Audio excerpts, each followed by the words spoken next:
Welcome to the Regular Joe's podcast. I'm Dave Pisani. I'm Barry Kay. I'm Todd Pleasant. I'm Brian Mix. And I'm Michael McMaster.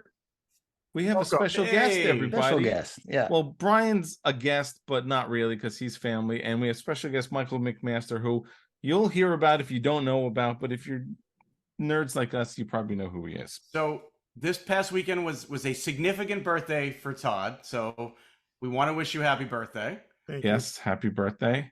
As you know, because we already told you this, Dave and I met Todd Stashwick this weekend at a con, and we got him to sign a picture for you. Wait, and Michael, do you know him? Yeah, Because I saw him on your Facebook. Oh, cool! I didn't realize that. Yeah. So we didn't show you the picture that he signed for you, Todd. Yeah, we were just saying how it's a small world, right? Everybody knows everybody. Yeah. But so Todd, he signed this photo for you.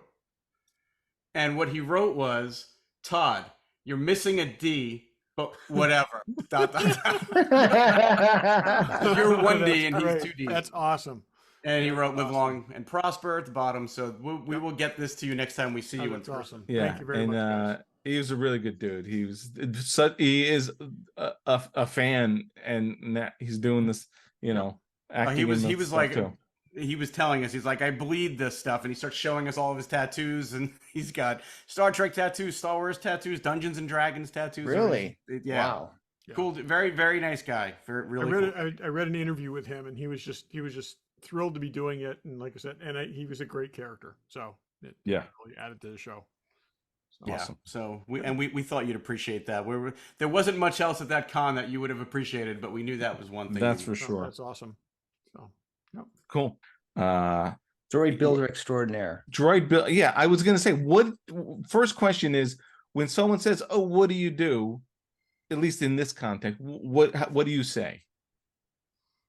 Well, I am a droid builder for Lucasfilm and Disney.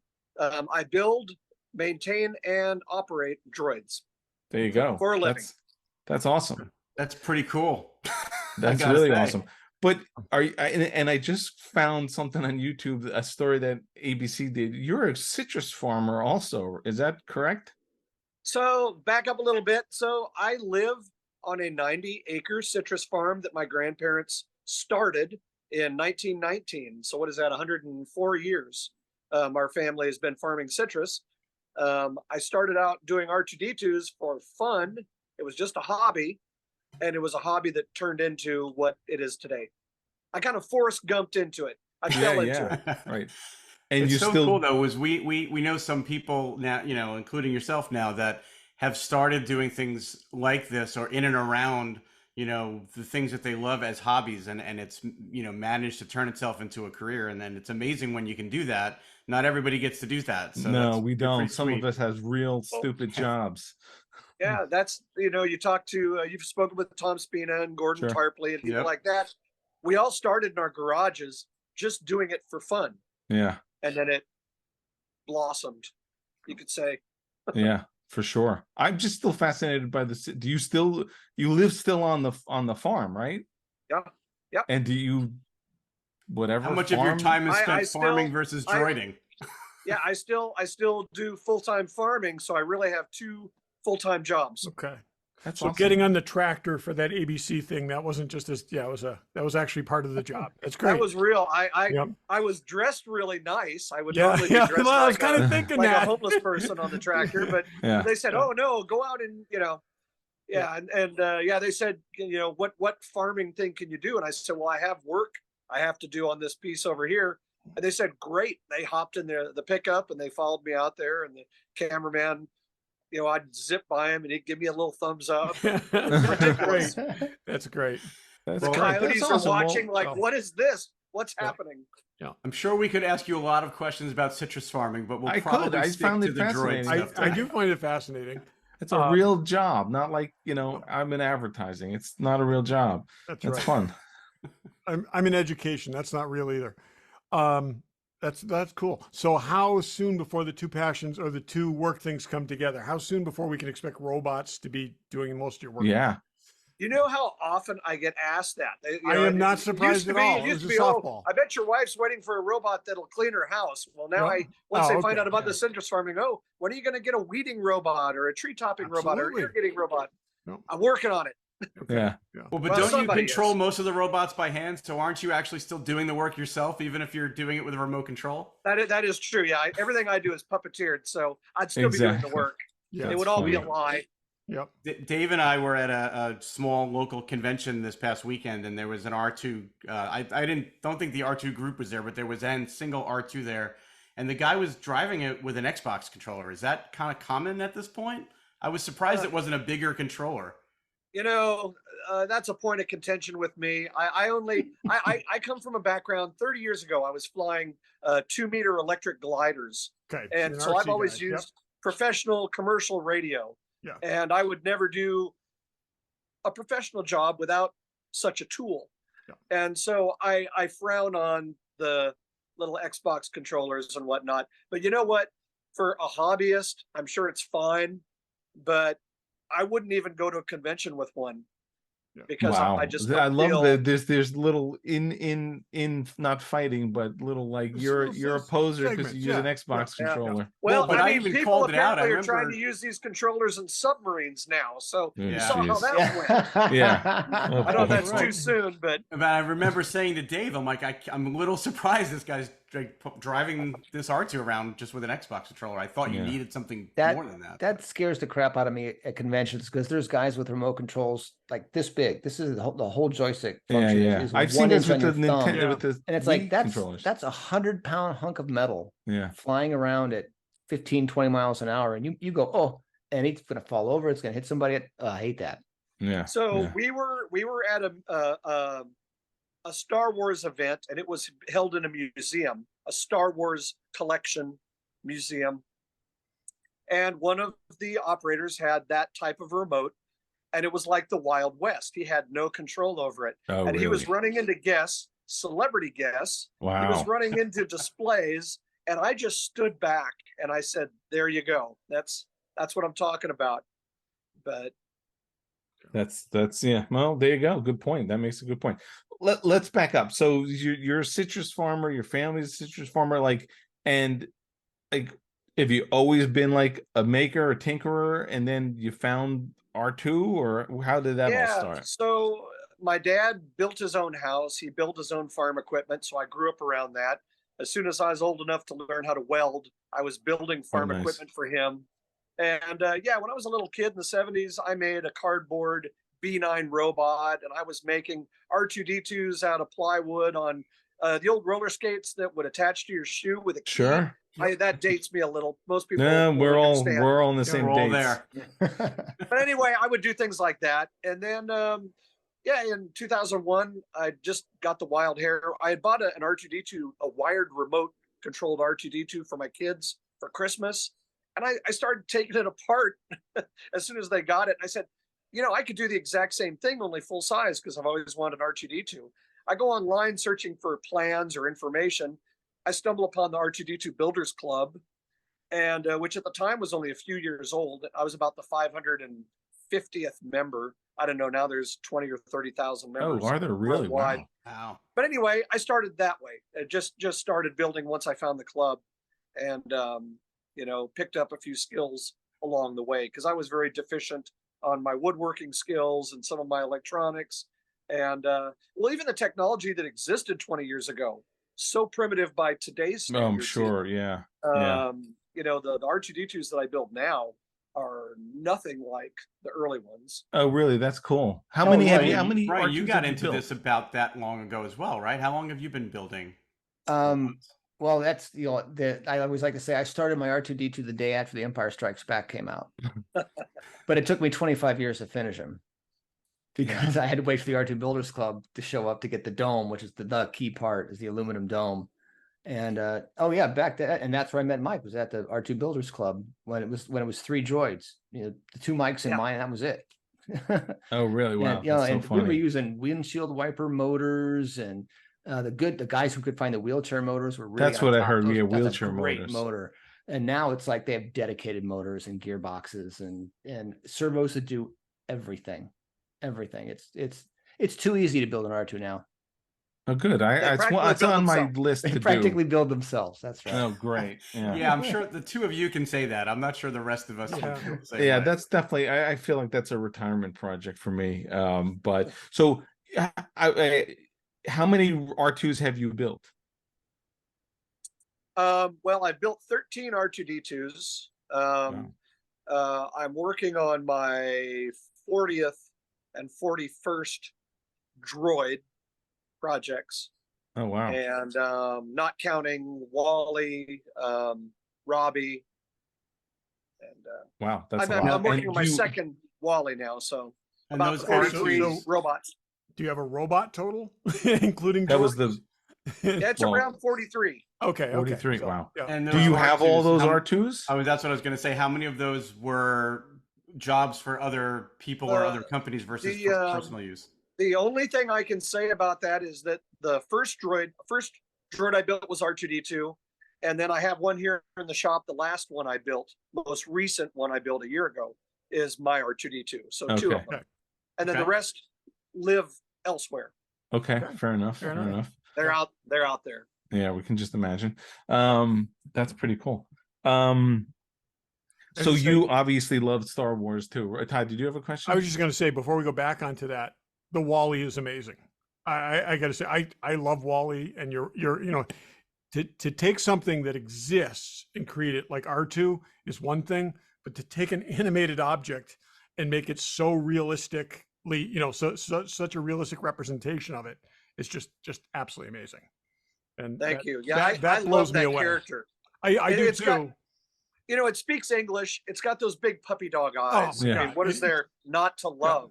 Yeah. It's got a kind heart, and everywhere we go, I have a folder full of photos of people crying.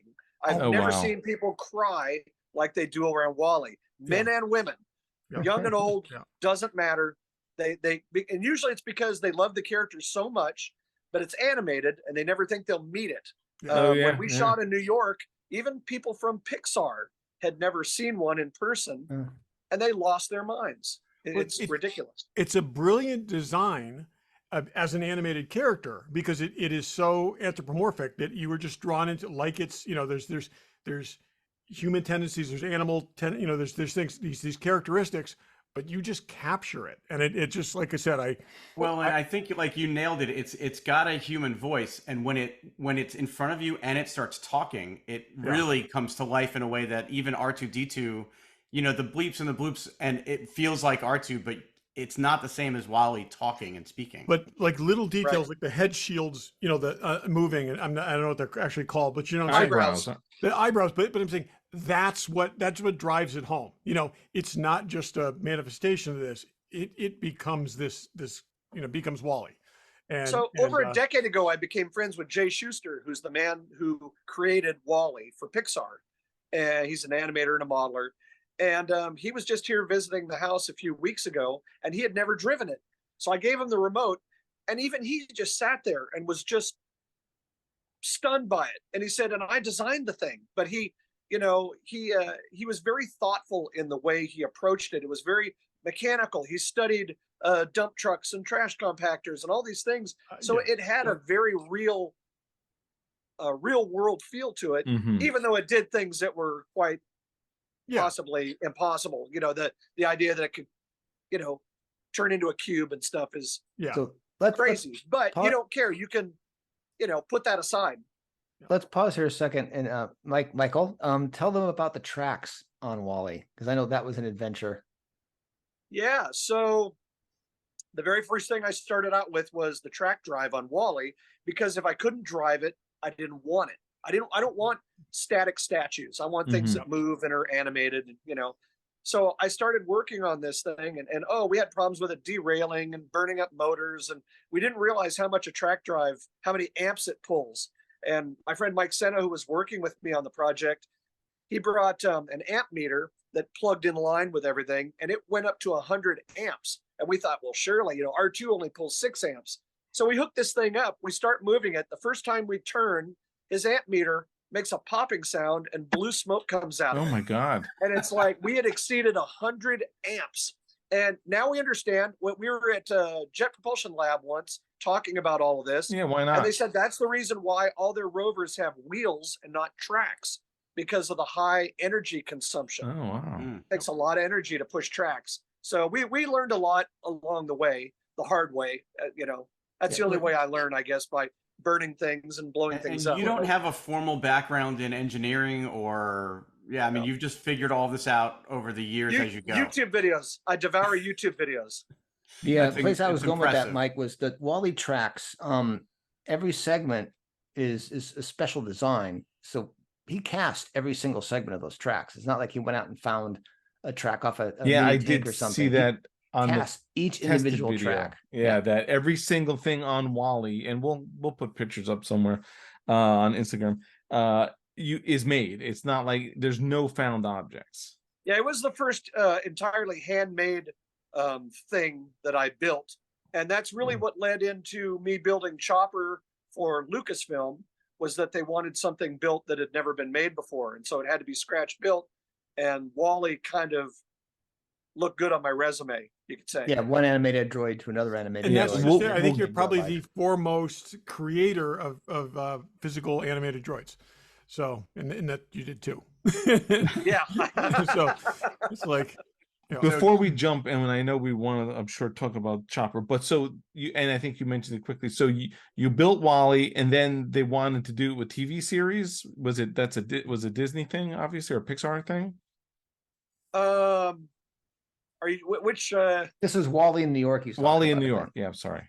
Oh yeah, so that comes much later. Yeah, that. Oh, This is just in 2019.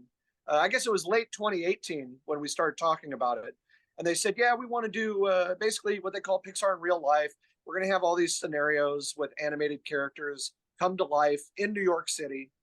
And they just wanted to bring him in. And it was funny. So we fly him to New York. We're driving around 6th Avenue just to get some B-roll.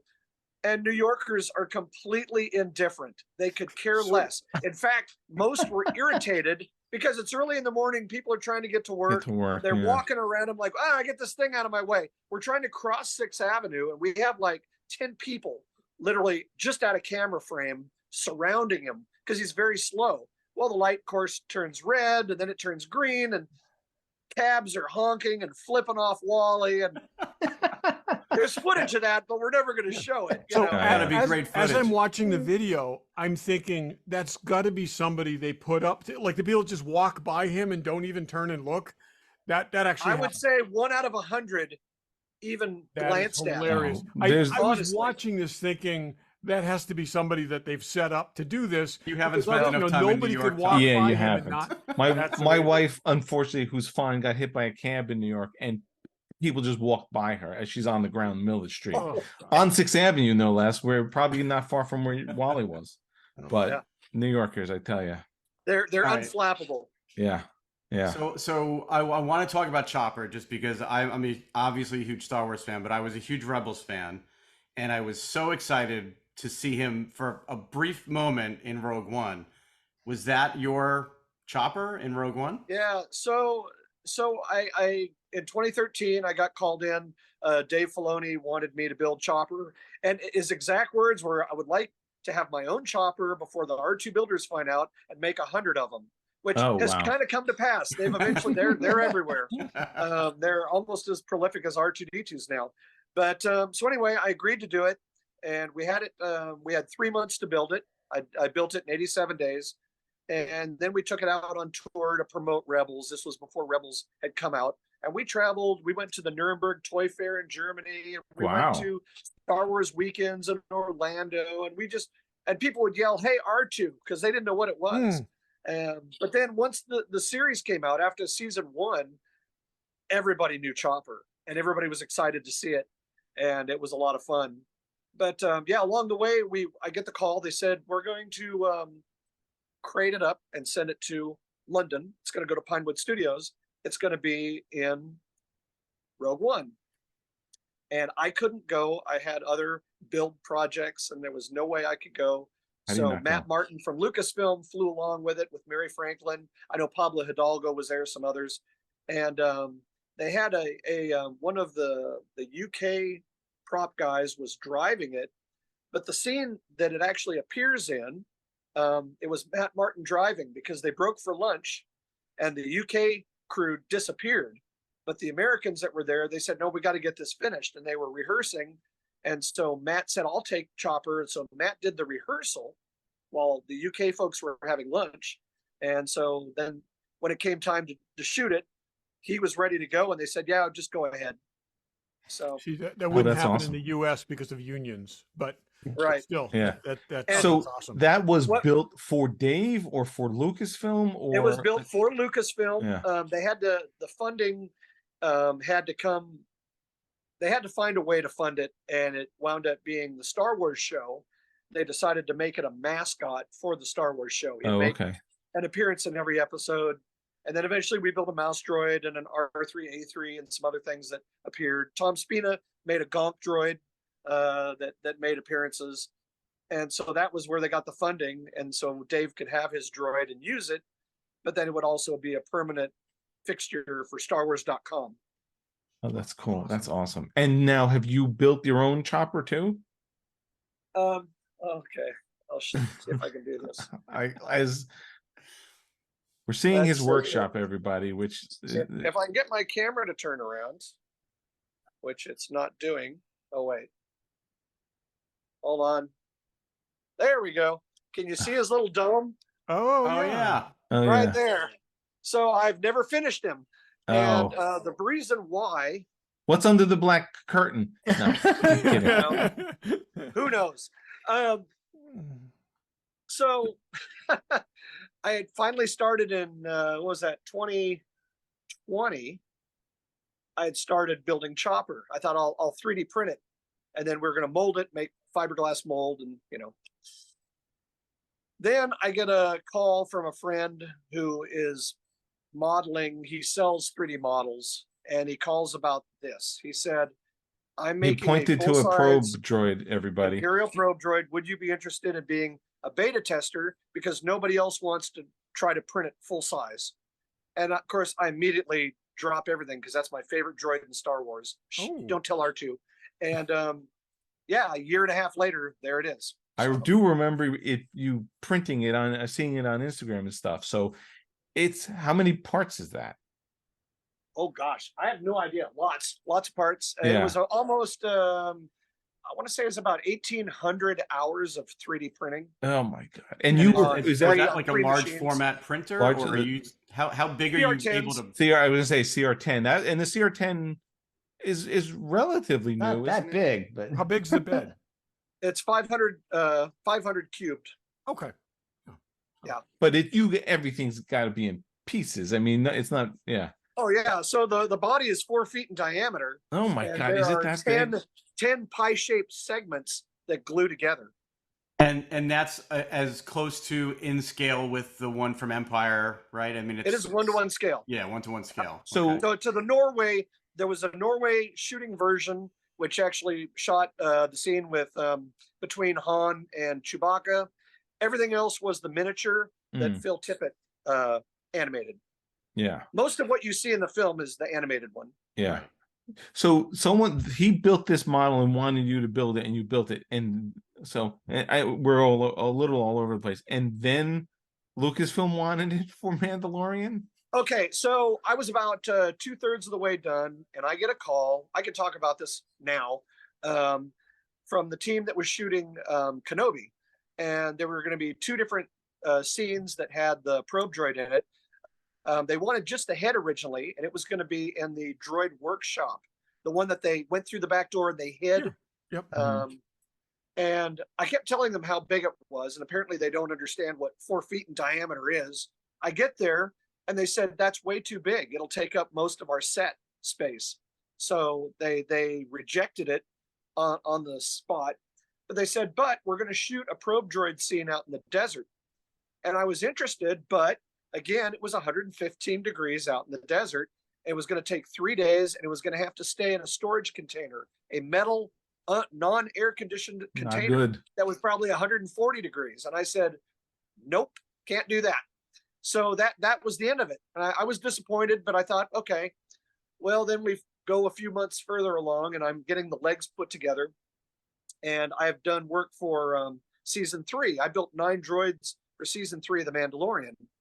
And they said, hey, we understand that the probe droid didn't get used. I said, that's right. And he said, we'd be interested in using it in the scene. We have a scene where a droid delivers a message. And that's all they told me. And they said, we'd like to use it. Do the legs work? And I said, well, they will. And they said, well, we need it. They gave me the time frame, and I panicked.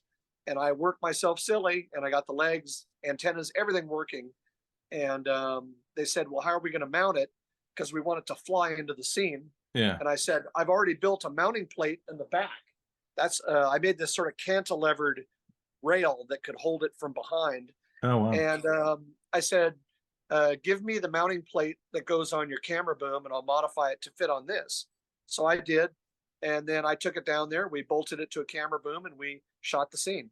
So when it flies down, That's that awesome. I have to admit, I assumed that was CG. That was actual practically. You actually That brought was it in on all- a camera boom. It was all practically done. I think the only wow. thing that was CG, when it first flies in, they removed my legs because they wanted the legs to move a little bit more Yeah. dynamically.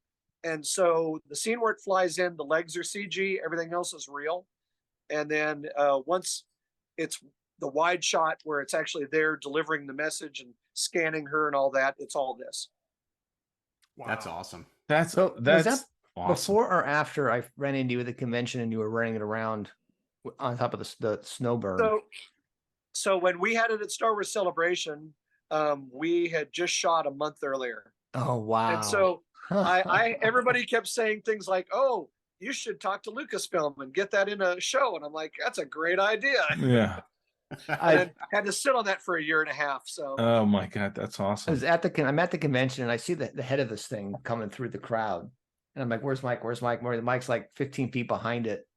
And he says, you never see a crowd part for any other droid like you do for this one. So I've never experienced that before, where literally, with a droid, they're only about 3 feet tall or shorter. Yeah. And you always need handlers out front going, pardon me, excuse me, pardon me, excuse me. This crazy thing, we'd fire it up and it's doing all the dialogue, all the sound effects. And the crowd literally just part like the Red Sea. I just drive forward and they get out of the way.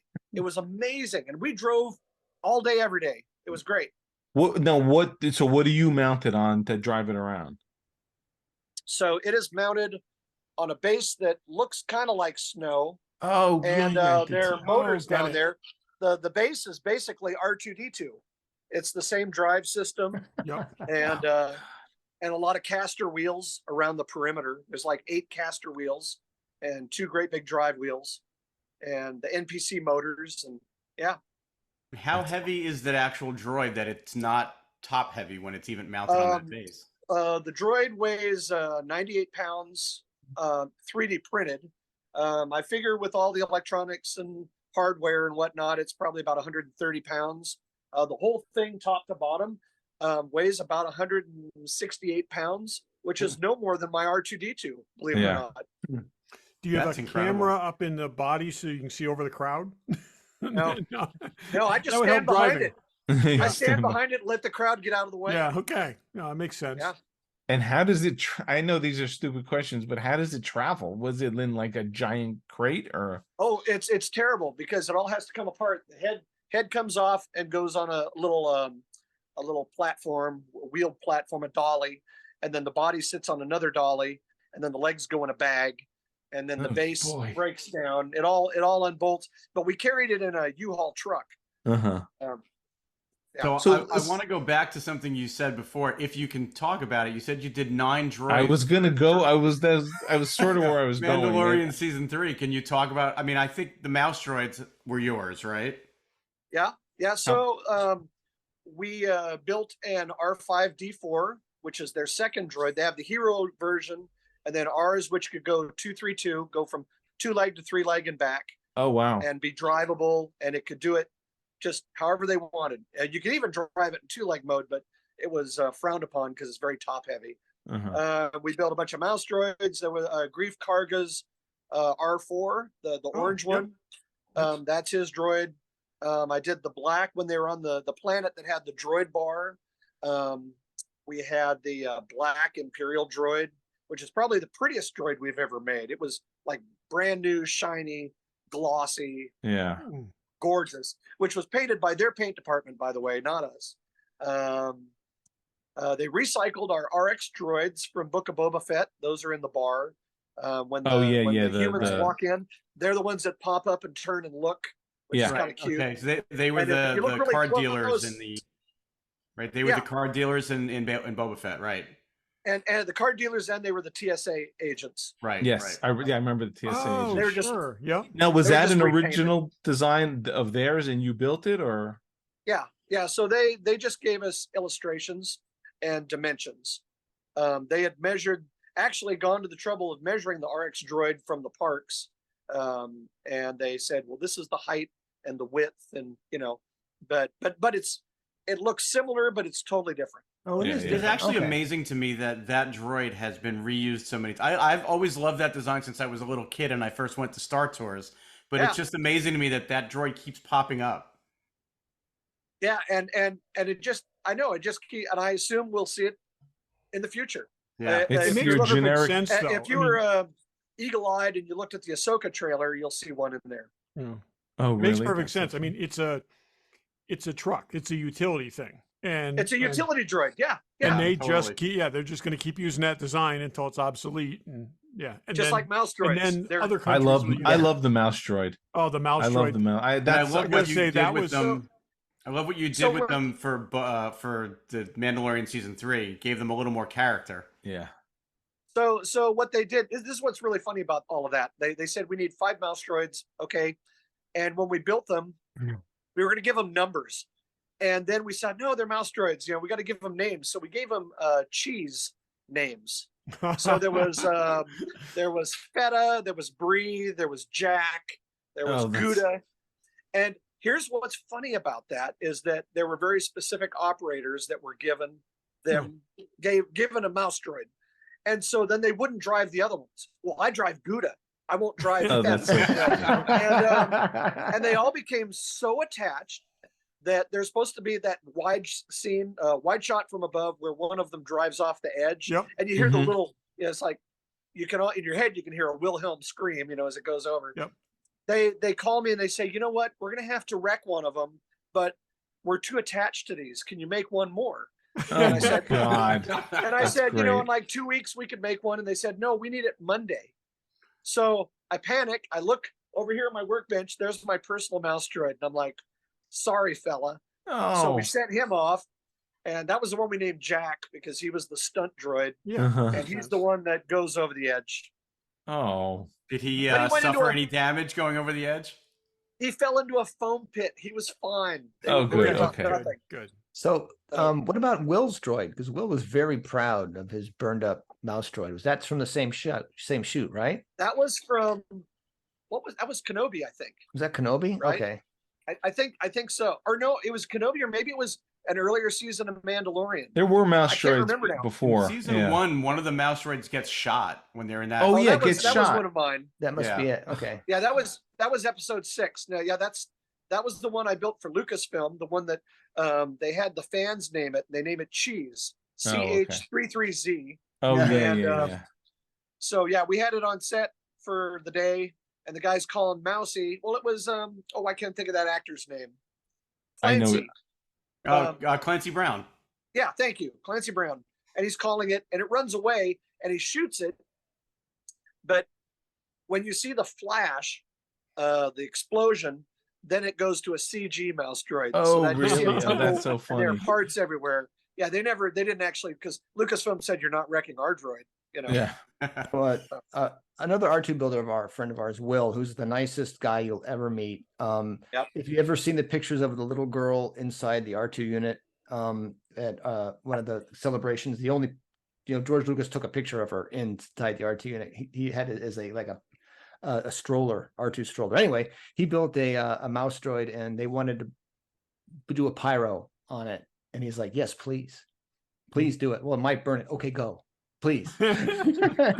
So at R2LA, he was very proudly, had his R2 on, as seen on TV, blowing up mouse droid with the burn marks on the top. He said, I'm Yeah. never cleaning it up. Yeah, I'm pretty sure it was like the hangar scene in Kenobi or something that happened. But yeah, So that And then That's you right. added the lights. We never saw the little flashing lights yeah, on those were cool. the yeah, the mouse lights droid. were all added in post. Oh, really? Okay. Ugh. Yeah. That's where I'm going to start. I'll start with the mouse droid. I've always loved it. That seems. That's a I'm great hoping it's start. easier than an R2 unit. And what's funny about the lights is that not even a week after the episode, by that weekend, like 3 or 4 days later, a mouse droid builder had already added the lights. Of course, and had of course them they working. did. Yeah, of course. That's awesome. So like the probe droid is yours, obviously. You own that probe droid, but then Yes. some of the droids you build for Lucasfilm, and they sort of mix and match that way, or Yeah, I mean, they will call me and say we need a very specific droid, whether it's for Jedi Temple Challenge or we did one for Science and Star Wars or for the Star Wars show or for the TV shows, and those are commissioned and they own them. Disney will hire us to build things for the parks that appear on stage or wherever, and yeah, those just leave and they own them outright. okay. Once in a great while, I'll have something that was one of a kind at the time. I think Yeah. now there's 3 or 4 being built, so it won't be long before they're everywhere. Yeah. But at the time, we had the only one, and Jon Favreau really wanted a physical representation. He didn't want a CG. That's they what's had a great about CG those one guys. in Kenobi, which looked really good, but he But wanted they've been the doing physical that thing since the first season of Mando, right? Like when they brought in the 501st because they needed troopers and they didn't have costumes. And that's one of the things I love about those productions, just as an outside observer, that they're willing to bring people in like that. Yeah, and when we got this mounted to the camera boom, the director was there and Jon Favreau and a couple other production folks, and John just lost his mind, and he was asking me questions about the history, which I knew a lot of, and so I started talking directly to him about the history, and I realized everybody in the studio had stopped to listen to stories about the original probe droid, and I thought, how bizarre this is. This is surreal, because he and I are about the same age and like the same things, and yeah, he's just a big kid, and he's been given the reins to this series, and you can tell that it is not lost on him. Yeah, yeah. So how about you he though? earned Like it. how do you feel in a situation like that where you grew up as a huge fan of these things and now you're there with that crew standing around listening to you talk about it to the director, and It's like it's ridiculous. If you told 11-year-old me when I saw the original that I would have any involvement with anything like this, I would have thought you're crazy. And I still don't believe it, really. I pinch myself every day. I mean, it's not a job. Yeah. I mean, awesome. it is and it isn't. Yeah. but it is when that's I'm what's trying so to make great a about deadline, it. but Yeah, for and sure. that goes away. The fact that you can still feel that excitement about it, even though you're grinding away doing it, and having crazy deadlines from what it sounds like, and but the fact that you can still appreciate it and as much as it sounds like you do is awesome. That is, especially it's like you say, 11-year-old kid. I mean, I saw Star Wars when I was 11, and then I started making Super 8 movies. But if someone said, "Hey, by the way, you're gonna build robots for Star Wars one day," it's the fact that it's still going after 40 plus years is amazing too. Right? Yeah, that's unbelievable. That's awesome. None of us saw that. You mentioned, do you have a crew that you work with, or you said we a couple times, like, or is it just sort of people help you out? My son Kyle works full time in the shop with me, but other than that, it's just the two of us in the workshop. But these are a huge team effort. People that spin the aluminum domes, make the aluminum parts. There's a guy named Matthew Henricks who's made my wood frames and legs. Another guy that makes the foot shells. There are all these different disciplines. No one person can do it. It's impossible, So in most cases, you're not fabricating the entire thing from scratch. You're leveraging parts that are out there, or people that know how to make specific components that you're taking all that and putting it together to make the droid. Right. The only thing, I mean, the probe droid was all made here, 3D printed, but yet again, Dave Moog in the UK was the guy who had made the 3D model. Without that, none of this would happen. Yeah, sure. That's interesting. So yeah, and I guess the R2, I mean, I haven't built anything like that, but they started out as like hand cut wooden frames, and now they're CNC and all kinds of stuff. Yeah. Yeah, I made my frame. My first R2 was a wooden frame I made by hand and styrene plastic skins Yeah. and fiberglass parts and resin parts and cobbled together. It wasn't 100% accurate, but it was mine and I was Yeah. excited about it, you know. It sound, I know you said you 3D printed it. Is that sort of the main medium of building these days, or? You know, we have seen the R2 builders shift dramatically in the last 5 years. I was one who was actually a little against 3D printing at the beginning. That's what I thought it was was- leading It's to that, cheating. 'cause It's cheating. I thought it I was know cheating. people who say that. You don't even see. It's funny because Brian, when we started talking about making, I started out as like a woodworker, so my first thing goes to wood.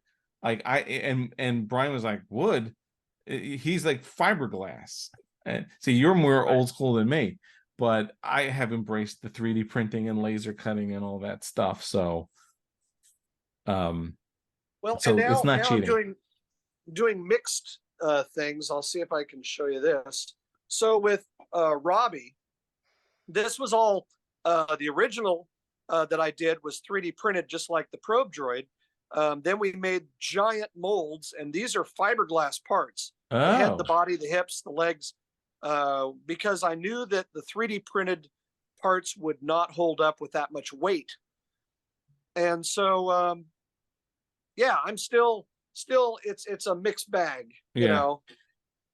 well, that's what most like. I mean, like FB effects and all those, they tend to 3D print and then mold. I mean, whether it's Right. helmets or whatever. Right. It's 3D printing is just a tool. It's just another Yeah. hammer. Yeah, And Brian. I utilize it where it fits. Other times we make things from scratch or we go to a machinist and make it out of aluminum. Mhm. You know, the R5, that was all aluminum. That was a 250-pound droid. Really? Wow. But that it was dictated because we had to have all these mechanisms to make it go from 2-leg to 3-leg. Yeah, You yeah. needed hollow legs. You needed a hollow body to fit all the hardware. And that was the only way to do it. And, you know, looking back, it would have been great if it was fiberglass or carbon fiber, but there was no time. We Yeah. had 10 weeks and I can't develop a droid in that time from scratch, you know, that's that complex. So we used tools that we had, parts that we knew we could get overnight and make it work. I Yeah. have to ask you a question. When you just panned the camera, there was LX back there. Is that the one from Jedi Temple Challenge? Yeah. So, yeah, so we have my R2. We have LXR5. We've got Wally in the corner there. See if you can see who's behind Nobody LX. puts Wally in the corner. Sorry. Yeah. That's Unfortunately, I do, apparently. Okay, That's, I I see can see Maximilian. Is that not that's Maximilian? Vincent. The other That's guy. Vincent back there. Vincent. Vincent. There you go, Yes. Oh, Vincent. nice catch. Yeah. Then, oh, And then we I got, couldn't put my Chopper. finger on it. R4 P17, which is another favorite of mine. I've been working on that for 20 years. I don't bought even know that droid. that dome 20 years ago. Wow. And other droids have gotten in the way. So Okay, I wrote a list of just questions that we always. What's your? I have a two-part question. What's your favorite robot? Just across the board, favorite robot. you know, it's so difficult because if it's something I built, I'd say Wally. Well, Because- my next question is, what's the favorite Okay. robot that you've built? So two-part Okay, then I'll question. do this backwards. So Wally's my favorite that I've built. Okay. With R2D2 being a very close second. My all-time favorite robot growing up. First thing I saw as a kid was Forbidden Planet, and it's Robbie. Yeah. And I'm just now getting around to building a Robbie. Yeah. It took me, you know, I'm 57, so it's taken me 50 years to get around to building a Robbie Yeah. No. properly. So you know Brian for 20 years. Well, obviously you've seen his. I've seen his. I remember his little workshop that was adjacent to his house there, this little tiny It room. was a And he had- hallway. yeah, I built this gorgeous Robbie, and I drooled over it, and I fantasized about it, and even then, it's taken what, another 15 years for me to do this. Yeah. It's awesome. It is the So, quintessential I gotta ask sci-fi you- robot. It's just like Robbie is. It was the beginning of Yeah. everything. I mean, It is, and that's just it. And it's yeah. Robbie and design is B9 brilliant. are my favorites. I Robert think. Kaneshita, Right, genius. it's just Yeah. brilliant. Yeah. Those his two kind of hallmark designs, just just kind of encapsulate two different, the And so different. 60s, Yeah. but the 50s so, and the yeah. 60s, it just captures it right there. And when they were auctioning off Robbie in New York a few years back, Dave and I both separately went down to the auction house because they were having a viewing and you could actually see it. So it was wild just to be in the presence of that thing. And I was with my wife and I'm like, is anybody looking? She's like, why? I'm like, because I need to touch it and I don't want anybody to see me. And I Yeah. leaned over and I just touched him because I'm like, holy crap, this is the Rob. That was like the real one. Yeah. But it was Yeah. pretty nuts to Yeah, that was standing cool. next to it. And they even had the original like plywood cases from the the shipping crates and the 50s control and boxes, stuff. everything was there. Yeah. And then it sold for almost $5 million. So Yeah. as well, Like literally the most expensive movie prop in Yes. history. yeah, Yeah. exactly. and should Yeah. have been, and should Yeah. have been. It was And I'm- awesome. Yeah. So Mike, are you building yours as a suit? Okay, building as a so the statue? first one, the fiberglass version is too heavy. It Oh. can't be a suit. It's just too heavy. I mean, you wouldn't last 10 minutes. So we have molds. We're looking at different materials that we can spray inside the molds. Maybe make like a foam rubber suit of some sort. I don't know. We're still debating. There's a lot of neat materials out there that exist now that are very lightweight but rigid. Yeah. You know, and like kind of like some of these epoxies. We use freeform air to sculpt a lot of things. I'm using it to sculpt parts on Wally right now, and it weighs nothing. Super strong. And so there's some materials that are sprayable that, as long as we're not going to damage the molds, I would very much like to make a walking suit. Yeah. And that Robbie is something that you're building for yourself, or is that a commission of some sort? Yep, that is my childhood dream right there. There you So, go. That's great. I'm Nice. not working right now. There's a writer's strike, so I'm taking full advantage. Oh, I thought you were gonna say there was something wrong with the citrus crop. But you meant writer strike. Yeah. So the Is- thing that impresses me about this whole journey is back at Celebration 1. Was it when you were you at Celebration 1 when they got access to the ILM R2?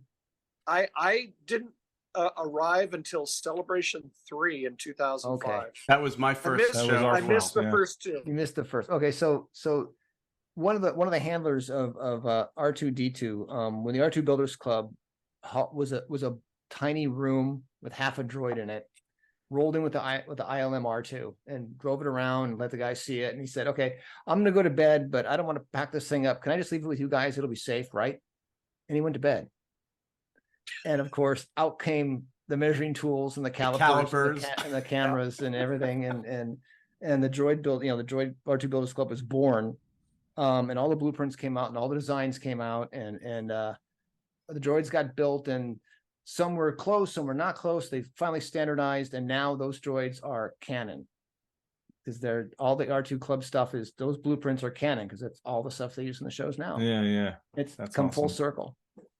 Yeah, the two of the builders that I kind of grew up in the club with, Oliver Steeples and Lee Towersy, they got hired to work on episode 7. They were the first And, ones. Yeah. They created the droid, the R2 crew, and they were fans. They were Yeah. club members. And Well, I and- remember seeing an interview that they Yeah. were like, "We're building them, and they don't really work, and then there's fans building them better. So why not hire the fans?" Yeah. And so Oliver, the movie business was not for him. It was boring and long hours. And so he didn't stick with it. But Lee now has done every film since episode 7 and the TV shows. He's worked on Andor. He's working on season 2 of Andor right now. And he and I talk because, we're kind of contemporaries, we grew up in the club and we're doing these crazy things. And It's unreal. Fanboys awesome. gone Actually, pro. Yeah. Probably good that you've got a few people like that you can sort of, commiserate with and talk to, because you have similar Cry on their experiences. shoulder. Yeah. Yeah. And you know what? The neat thing is that all these people, all these droid builders that have been involved, because a lot of the droid builders on the West Coast have been able to get on the shows, and everybody across the board is so nice.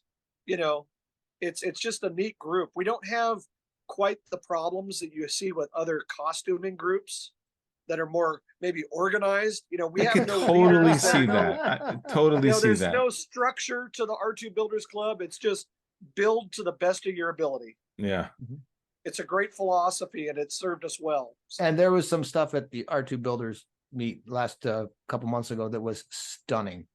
I mean, the stuff these guys are building, it's like, oh, really? Yeah, Really? you're embarrassed that you haven't thought of it yourself, right? You see it, Yeah. like, of course. Yeah, Of course. and these guys go all out now. It's no holds barred. I mean, anything that shows up in the movies is going to show up on the droids. They said the rockets on the side of R2 could never fit. Well, guess what? There's guys who've designed rockets that can fit inside the legs. I mean, it's ridiculous.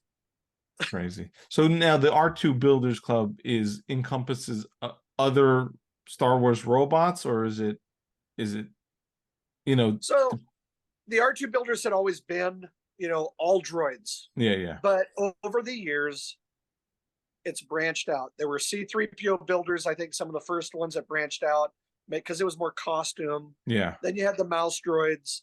And now there's subgroups for everything. The RX droids, R4s, R5s, you name it, there is a group for it. Yeah. And so you could still go to astromech.net, which is the home of all things droid and kind of the home of R2. But if you like a very specific droid like B2 from Andor, there's a B2 builders group.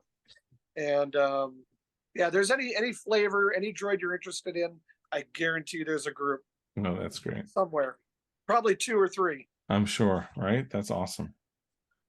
Another question, another list question.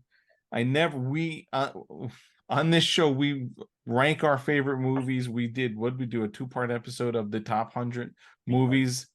Was it 3 parts? Anyway, the 100 movies was 2. The 100 movies. Yeah. Anyway, I will never ask someone what's your favorite movie, because you can't have one favorite movie. What are your top 5 favorite movies? And these can change tomorrow, so no pressure. Because Close Encounters is one of my all-time favorites.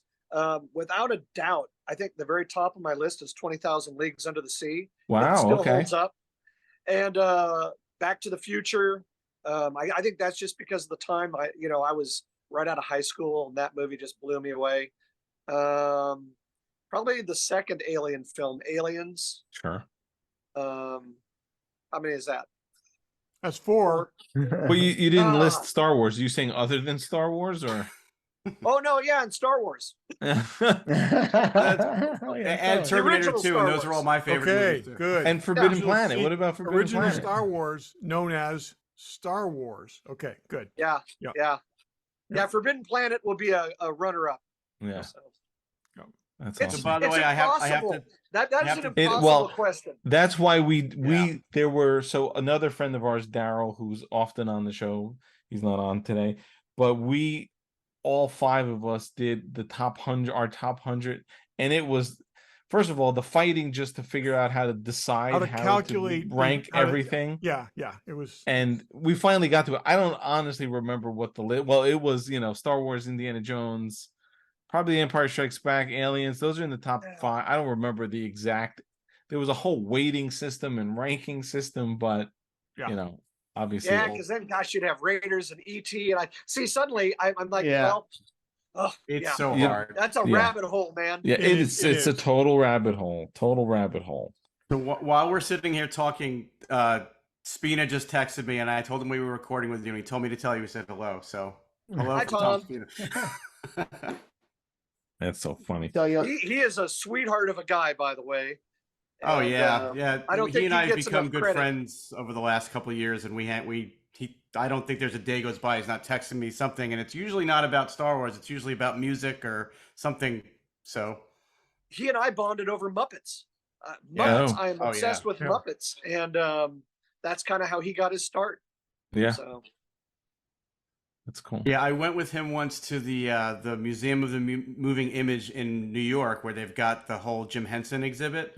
And going through there with him and listening to all the stories he has about literally everything that's in that place was like so much better than just walking through it. You know, I had like a private tour guide. It was crazy. I mean, people know him for Star Wars, but really the Muppet thing is a true passion. Yeah, yeah. Hmm.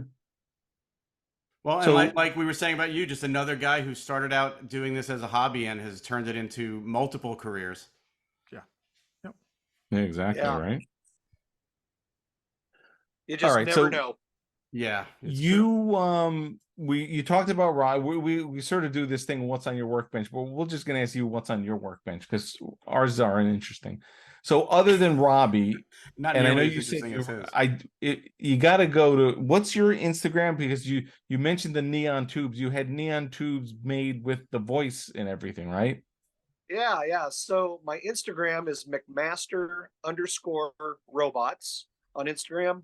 It's really the only social media I have other than Facebook, but Facebook is more for friends and family, and then the Instagram is kind of for everything else.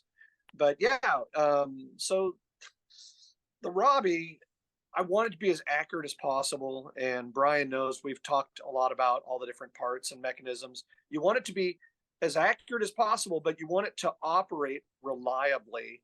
So there are some upgrades and, you know, newer motors and newer technology you can use, and there's a lot of different ways to make some of these things happen. The one thing I would not budge on, in our Robbie Builders group, there are people that use LEDs. Oh my Strings of God, that's LEDs the and- travesty. No, I know, and I, you know, God bless them. They can do whatever they want, but I'm going with neon. And even when I posted on Instagram, people are immediately like, well, why are you doing it this way? You know, it'd be easier to do LEDs. Well, I'm not looking to do it easy. I'm looking to do it accurately, and nothing replicates neon. Neon. Yeah. Yep. So I So- saw someone built that neon for, is it a guy who's in the club, or is he a neon guy, or? Oh, okay. So, I have a friend, Dan Lanigan, who Yeah, we know Dan. knew a neon He's guy. got an okay collection of stuff, I hear. yes, a little collection of his own. You want to talk about a robot collection? He has one of the original Johnny Fives. I mean, it's Oh, wow. he's serious. He's serious. But anyway, he has a friend. He did a series on props Oh yeah, the And On, one the, of on the Disney Plus. the Yeah. Disney thing. Yeah. brought on Disney Plus, which has now unfortunately been taken down, which is a travesty because it was a wonderful show. But one of the episodes, they were talking about Tron, and he had a neon guy who had restored the Flynn's arcade. Oh yes, Oh, yes, I yes. remember that. Yeah. And so I asked him, I said, Dan, you had this guy that you interviewed. Do you know him? Oh, yeah, we're really good friends. I said, do you think he'd be interested in this? And he said, well, let's, find out. And I contact the guy, and the guy's like, oh my gosh, I would love this. I love Robbie, and he likes a challenge, because it's not just tubes blinking on and off together. As Brian will point out, that the tops and bottoms are brighter, the center is a little darker, and it honestly looks like a mouth. Mouth. But they all yeah. kind of Mhm. and they kind of move in this weird random fashion, but it's a little bit more thought behind it. And I had a chance to speak with Bill Malone, who had Robbie for about 28 years before he sold it. Yeah, At yeah, auction. that's the guy we met at the And, auction house. Yeah. Yeah, and he said that the tubes had different resistance values on them, and he gave me the amounts. He had some of the notes that he was able to share with me. So we're replicating that, but instead of using the resistors, we're using controllers that we can program. So if we plug this in and it doesn't look quite right, we can literally take the controller out and reprogram it. Oh wow, that's cool. Because Great. each individual tube is on its own circuit, and we can control each tube individually. So it's kind of a modern take. Still the neon, it's still argon gas to give you that nice, beautiful blue, but it's handled with modern electronics and transformers.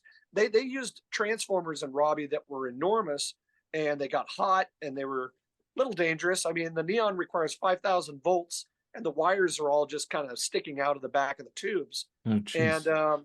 I remember they talked about the actor that was inside of it. Every once in a while, he'd touch those 5,000 volt lines with a hand or elbow or whatever, and I'm sure he got quite a tingle. Should But put some electrical tape over them or something. Jeez. so that's what I said. And apparently, that's something you don't do with neon. There's some reason. He explained. He spent 5 minutes explaining the other day when he was in my shop Oh, that's why funny. you don't wrap tape on those wires. Something that's about interesting. heat or conductivity, and I just kind of tuned it out and said, okay, tape bad. And Okay.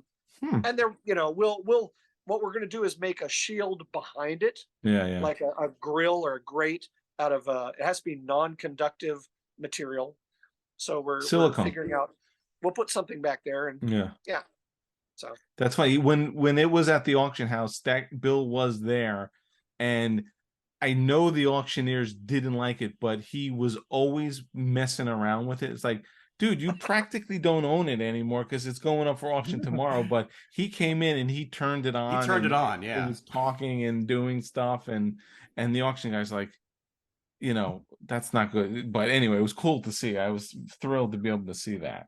amazing. I would have given anything to see that. Yeah. I'm very envious. That's amazing. Yeah, that was awesome. You know who also is amazing? As Barry Hey, here we reminded me, Fanboy Collectibles, they're our sponsor. Check it out. Okay.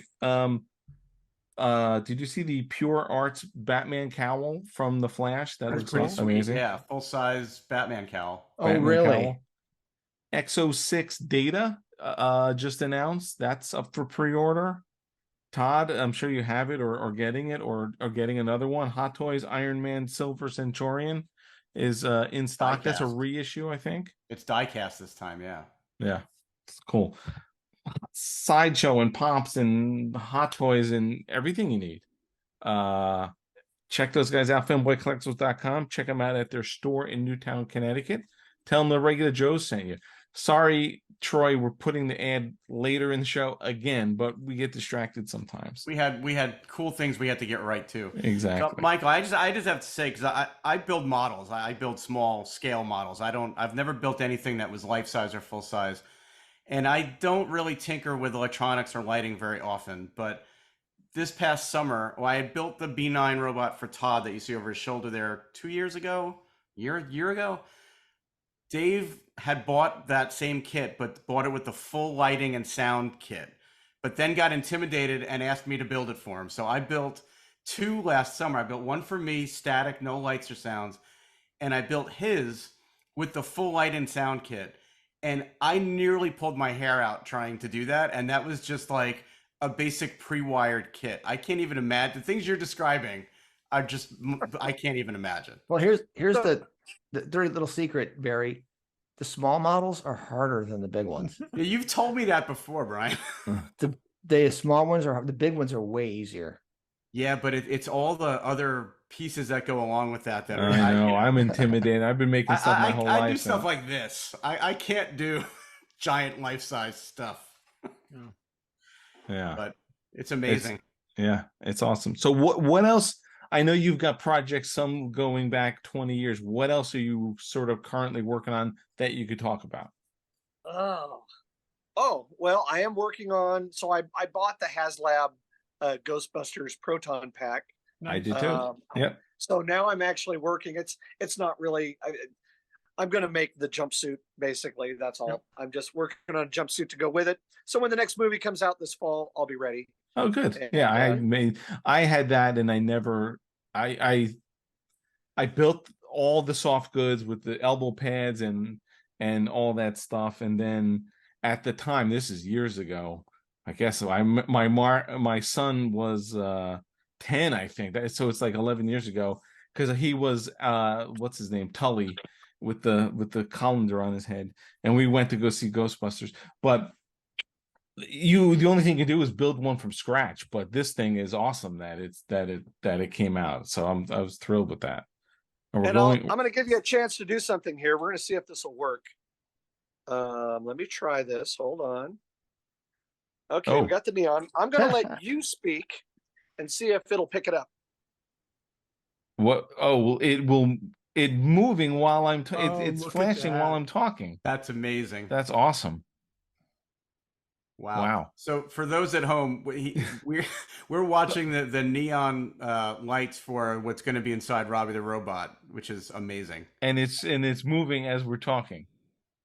That's awesome. So it's voice activated. That's amazing. That's funny. There's a I lot wasn't of sure that would wires. actually That's- work. Yeah. Yeah. And then where the sound files are readily available. Yeah. So,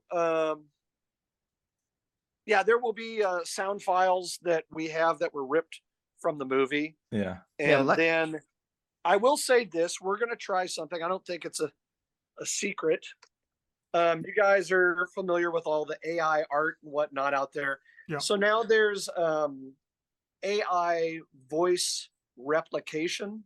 Oh. And if you feed the AI enough audio, it can replicate a voice. So you could replicate Tom Cruise or Harrison Ford, whatever.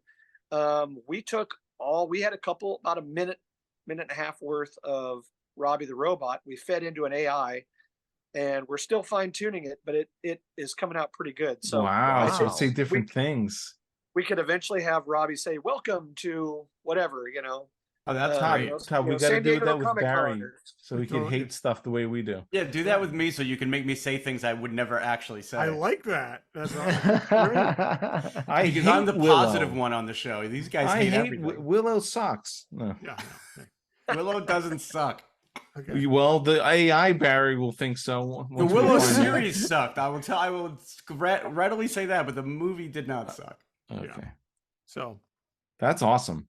That's really cool. amazing. Yeah, I mean that AI voice stuff. I mean, I think that's how they're doing Darth Vader's voice now.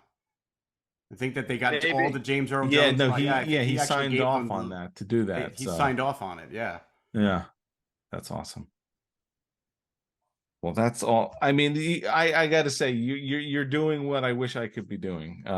Something that's fun and a job, and 11-year-old you should be proud of yourself.